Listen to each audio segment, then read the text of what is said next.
1, 2, 3, 4.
Beautiful. Yeah. Felt like I was in the Eagles there for a minute. I think it was like that, right? All right. So in this example, we're doing a little bit more of an advanced step, which is creating a predictable pattern of chords and rhythm, so that when someone is improvising, you can start to rely on what's coming next. So we're stepping away from just staying in one chord and we're moving into using two chords. So maybe Kenny, can you explain what chords we're playing and in how long we were playing before? Well, we played a bar of G and then another bar of G, so there's a pair of them, and then a pair of C's on top of that. And what I like about that is that it gives us the time. By staying on the chord for 2 bars, you've got more time to really feel and hear the sound of the chord and find the notes that you want. But the great thing to know about improvising when I made up melodies is that most of the melody notes of the scale will sound good on either of the chords. So one of the things that I did when I was playing, if you listen again to the solo I took, was repetition. And to be able to just find a simple note and repeat it is one of the best ways to start your story, start your solo. Because it is so much like telling a story. It's like making an introduction to a character. If you think of the person coming out on stage, and says to be or not to be, they're making a statement, and then they leave a bit of space for the audience to kind of pick up try to make sense of where this story is going. So I started my solo with a simple, I think it was a B repeated note. So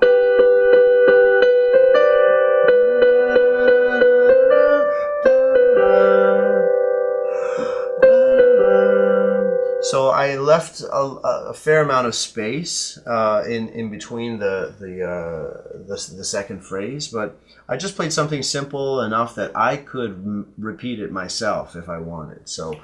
Yeah, and one of the things now, in this case, I was just playing an accompaniment part, and for most of you starting out, you probably will only know the one voicing of G, which is sort of your basic beginner G chord.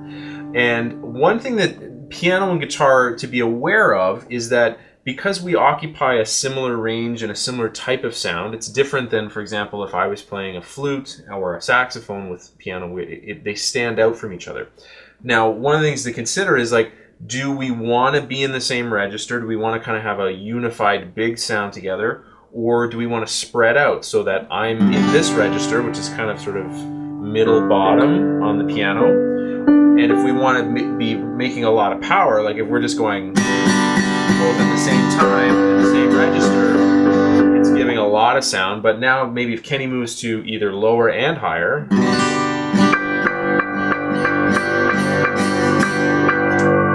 the notes can kind of they can stick out a little bit more, and these are good things to think about, especially between piano players and guitar players. And one other thing is, as a starting out phase, if keeping the rhythm of the 2 bars for each chord is a little bit too much to manage, we're going to do a quick example of kind of a beginner step to this, which is we're going to know that there are only going to be 2 chords and they're going to go back and forth, but we're not going to count rhythm. So in this example, Kenny is going to cue me when it's time to go from the G chord to the C chord and then back, and I'm going to watch him. So I'm doing the job of the melody player or the soloist in terms of the tracks. Okay?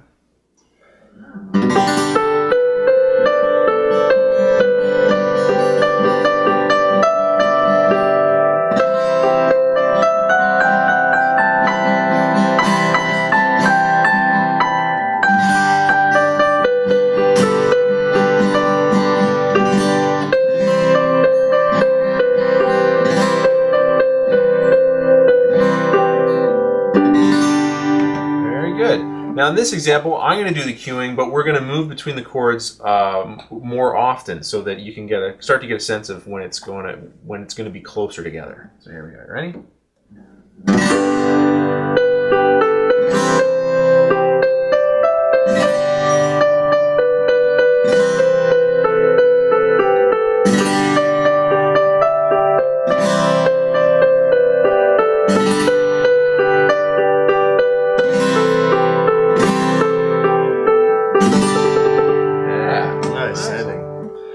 A big part of playing together is just communicating and keeping your eyes and ears open. And also, don't be afraid to make mistakes. You know, learning how to cue another musician or trust each other, it takes time to develop those relationships.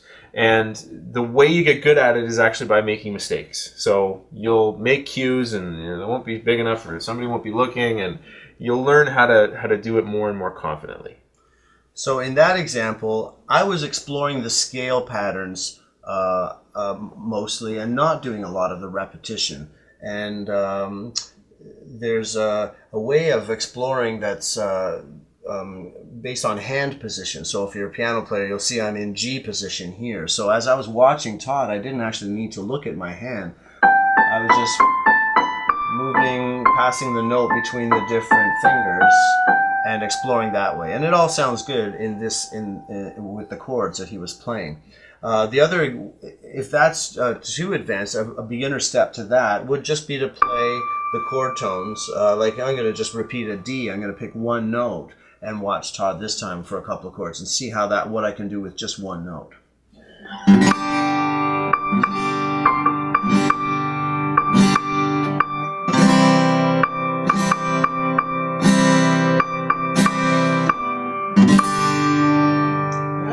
It's just a different way of approaching it so that you can practice the eye communication. Sometimes you have to simplify what you're doing musically just to practice the kind of actor skill communication that has to happen with jamming as well. Yeah, and the purpose of playing music is not to play complicated, it's to express yourself. So there can be a tendency with your mind will want to say, well, it's not fast enough or interesting enough or flashy enough or I'm not using enough notes. All of those voices are not really helping you. So it's more of a feeling-based thing. Like when if you can communicate something to another person using words with very few words, then that does what it needs to do. You don't have to write a big, huge, long letter to them if all you need to say is like, I'm feeling blue today. Mm-hmm. It doesn't need to be much more complicated than that.